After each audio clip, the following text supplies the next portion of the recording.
Bo Rogue were both away well. Bergen exploded to the black.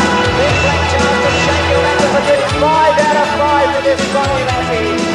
Running out on his blind there, mate. He can still get some.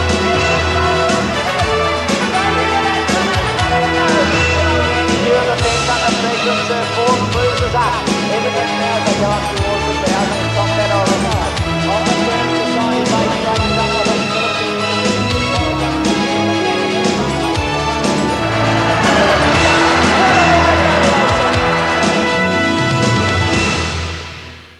and he looked to have a winning break at this stage. And Zamakima came out of the pack, in the middle of the pack. You'll watch him come out, take a split in a moment, giving Alfarestack about 2.5 lengths at this stage, and he does pick him up. But the thing that impressed me about Alfarestack was that he was on the inside. The going near the fence wasn't very good at Flemington last week, and he finds a bit. Now Zamakima's drawn up to him here with 100 to go, and he's going to beat him about a long neck to a half a length. Alfarestack kicks, Zamakima hard ridden by Olsen. Does too well, but Alfarestack's run was very good. And if he runs up to that, he's got an excellent chance. That's horse number 7 for Gary Clark in the Sandown Cup. One of the favourites will be Ideal Centreman. He was very impressive in winning the Moonee Valley Cup. He'd won the Coonji Handicap earlier, ran 7th in the Melbourne Cup at his last start, but he beat Zamakima and Natski this day. That form is very good because Zamakima has come on and won the Queen Elizabeth, and Natski's run in the Melbourne Cup had to be seen to be believed. Here's Thompson. This is the last time that he's ridden Ideal Centreman. He rode Orthal in the Melbourne Cup, and Ideal Centreman, a front-running stayer who may be forced to lead again today, comfortably holds Zamakima. It was a very good effort. Natski running on for 4th. Natski ran 2nd in the Melbourne Cup. So Ideal Centreman must be a big chance. It's just whether or not the Melbourne Cup has taken much out of him. So they look to be two of the really good chances, Alfarestack and Ideal Centreman. I thought Jolly Good Thought ran a nice race on Wednesday in the Bendigo Cup. He was 3rd behind Batuta and got home very strongly there, and he didn't have much chance at Kyneton. Terrific's in with a chance. Other horses with a hope are Copper Tonic and Be Reasonable, who's very well weighted. But Des Spain, just briefly, your thoughts on the Sandown Cup today? You left mine out. Concordance. Yeah. I was waiting for you to mention her, the mare. Des, her form's terrific. The last 2 mares to win the Sandown Cup were Light Fingers and Bianco Lady. They were very, very good mares, top of the tree mares, and I think this horse is on the way up, but she want to be pretty good to win today. I agree with you. I do think she's she's on the way up. When she was here last in the Oak, for the Oaks last year, she was ridden contrary to what I believe they wanted. She was up near the lead. She should have been back. Since she's been with Hayes' stable, they've ridden her back, and she's won 2 out of 3 starts. I think that today she's got her chance again to be ridden back, the long run home. I think she's a stayer in the mould of Empire Rose. She's not as big, but she races like her. True stayer. I think she's got a second and unchance, and the weight is very nice for her. So Des likes Concordance. Jolly Good Thought has got a chance in this number 12 from South Australia. Watch his finishing effort in the Bendigo Cup. Batuta swarms home. Jolly Good Thought is in the pink, black braces and cap. Now he's a fair way back. He starts to thread his way through in a moment. There's Great Warrior and Sister Shirley. Jolly Good Thought's about 7th or 8th now. Batuta is left the screen. Watch him swamp past Jolly Good Thought. Now Jolly Good Thought gets cut off a little near the line. Batuta wants to hang down on him. They're both going to Bronze Knight. Now Batuta sort of runs down. Jolly Good Thought checked a little, and he's probably died on his run on the line, but he has got a rough chance in this race at odds. But Des is very keen on Concordance. I'm keen on the stablemate Alfarestack. It's going to be a fascinating Sandown Cup at 3 o'clock. It is the highlight of what already has been an excellent day of racing at Sandown. Fast times, some very good finishes, and thrilling stuff here on 10. So Dan's got some updates. With Stephen Quartermain, of course, will be keeping us up to date throughout the day on the golf and the cricket. Back to you, Dan, in the studio.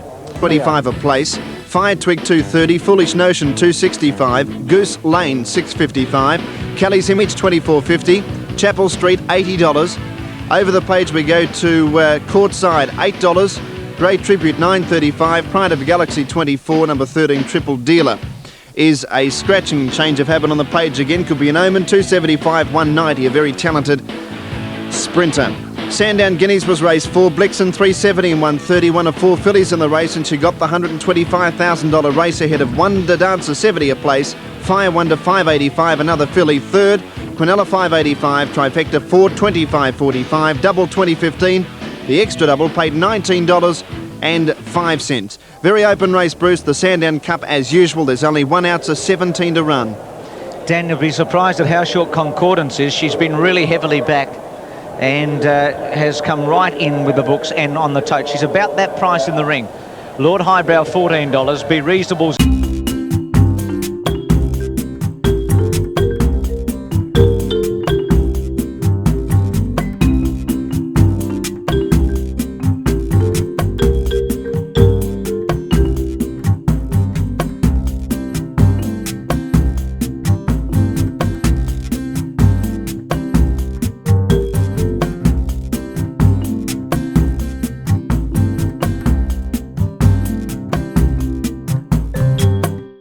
Adelaide. Jolly Good Thought, the last to come up, and they'll be set for the 1988 Sandown Cup. Big race of the year at this course. All in, Concordance drawn 17, light on, racing. She jumped reasonably well, Concordance, missing the start inside of her superior way. He was slow to begin. Spending got away well from the inside with Algonquin Club tucking him behind. Habituate Lady, not bluffing, going up early. Copper Tonic, Terrific, Ideal Centre Man. Lord Highbrow, no pace on early. Graven Hall trapped a bit deep with Concordance, and inside of it, Trista Gold. Be Reasonable back about 5th last. Secret Seal, Alfara Stack. Behind those, Jolly Good Thought and Superior Way. At the judge the first time, and the Adelaide mare, Habituate Lady, by 3 lengths to another mare, Spending. Not bluffing, a length and a half away. Copper Tonics landed 4th on the fence. A length and a half then to Ideal Centre Man. 3 to Terrific, Algonquin Club. 2.5 Lord Highbrow, pace steady now, length and a half away then on to Fredimus inside Graven Hall. A length further back, Be Reasonable, Concordance outside of it, she's got 5 behind her. Secret Seal, Trista Gold, Alfara Stack, Superior Way and Jolly Good Thought. Well, Habituate Lady trying to steal it at the 1500, led 10 lengths into the back straight from Spending, a half to Not Bluffing, a length Copper Tonic, about 3/4 Ideal Centre Man. 2 to Terrific outside Algonquin Club, a length and a half away Lord Highbrow with Graven Hall outside of it. 1-2 Concordance improving around Fredimus, a length Be Reasonable. Then Trista Gold, Alfara Stack, Secret Seal, Superior Way taking off and Jolly Good Thought. Well, at the 1100, Habituate Lady still leads 15 to 20 lengths. In second place in Copper Tonic goes around Spending to chase the leader. 1 to Not Bluffing, 3 to Ideal Centre Man, 2 to Algonquin Club, Terrific. A length and a half away Graven Hall, then Lord Highbrow. Concordance improving inside of the 1-3 deep Graven Hall, about 2 lengths Fredimus, Be Reasonable. Then Superior Way as this leader's about 10 in front down the hill. Alfara Stack 4th last, behind it Trista Gold, Jolly Good Thought and Secret Seal. At the 600, Habituate Lady led 6 lengths to Copper Tonic chasing hard. 3 to Not Bluffing, a length Ideal Centre Man. Then came Terrific. Around the outside, Concordance with Graven Hall and Spending and Be Reasonable with a run and Fredimus. In the straight at the 400, Habituate Lady, 3 to Copper Tonic. He's been chasing for a long time. 2 to Ideal Centre Man. Concordance still running on with Terrific and Be Reasonable. Habituate Lady at the 200. She's still 3 in front of Concordance. Inside of it, Ideal Centre Man. Terrific's running on strongly. Habituate Lady getting tired. Concordance coming at it with Terrific out wide. Habituate Lady in front, and she's just won. It was a mighty run. Concordance second and third, Terrific. Be Reasonable behind it with Ideal Centre Man, Fredimus, Copper Tonic, Graven Hall. Further back, Jolly Good Thought, Lord Highbrow, Alfara Stack, our Secret Seal, Algonquin Club, Trista Gold, Superior Way, Spending and Not Bluffing. I reckon it's hung on to win all right. Number 14, Habituate Lady. It was a dashing ride. We haven't seen anything like that for ages, Des. Oh, unbelievable. Honestly, I shouldn't say it, but the other riders were having a sleep. Truly having a sleep. When he kicked away, when they passed the turn out of the straight and he put 10, 15, there he is. He's still 5 lengths in front with about 200 metres to go. And although Concordance tried hard and Terrific on the outside put its run in, a daring ride by Kay Forrester. And also a lucky ride because I believe that he's got it, has he? Yeah, she's got it. I believe that Shane Dye was asked to ride it but had to, was engaged for Big Band who was later scratched, but Kevin Forrester got the lucky ride. He's just won by about a head. Concordance gave it too big a start. Des, it was, as you say, the other riders allowed her to go. This is the straight the first time. It's 14.96 official. The other boys were sitting back and pulling their horses around early. I mentioned at this stage there wasn't a lot of pace on. and Convictuate Lady started to roll a bit. She leads spending and not bluffing, but she's travelling nicely at this stage, Des. She's happy in her work and she's starting to increase her lead. Oh, it was just a good ride, and while, as I say, the others truly were having a sleep, because the horse got out, did it easily, scooted around the corner and was 15 lengths in front before they knew. Round this turn there, he says, I'm off for a while here. And he did, and he rode, and he just kept. And when it was 1,000 metres out, Michael Clark was actually pushing Concordance at that stage to try and get within Cooey, but not to be. Yes, I think Michael woke up to what was happening, but he was a long 11 starts. A brilliant ride from Dye to just get the filly up over Wonder Dancer, and outside of Fire Wonder was a good third. Vitalik started favourite and just did not fire. He'll now be spelled.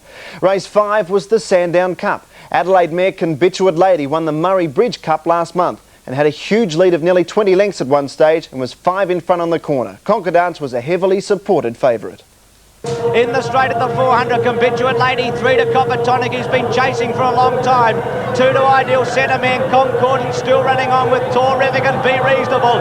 Convictuate Lady at the 200, she's still 3 in front of Concordance. Inside of it, Ideal Centre Man, Terrific's running on strongly. Convictuate Lady getting tired, Concordance coming at it with Terrific out wide. Convictuate Lady in front, and she's just won. It was a mighty run. Concordance. So the mares have now won the Caulfield, Melbourne and now the Sandown Cups. Convictuate Lady and Concordance, both mares quinelled the race. Terrific was a good performance, finishing third. Race 7 was the second leg of the daily double, and Isoma was well back to start favourite in an open race. At the 200, Jetfighter led. Rendu goes through on the rail to tackle it quickly from Torello. Rendu with a rails run. What a brilliant ride, has gone through to win. Jetfighter hanging on for second. Crush out wide, maybe third in front of Torello. A great rails ride from Stephen Beaver Schofield got the Brisbane 5-year-old home at 14 to 1 over Jetfighter and crushed third. Isoma is just not racing well.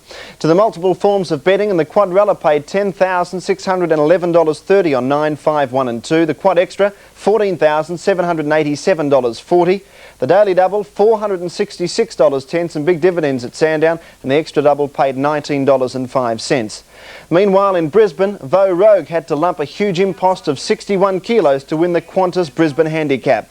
Carrying the sponsor's colours, Vo Rogue was just too good under the big weight, holding off Don't Play in the latter stages of the race, and the horse will now go to Perth for the $300,000 Winfield Stakes on November 26. Don't Play was second, and Festive King wound up in third placing. So that wraps up a pretty big day in racing, Sal.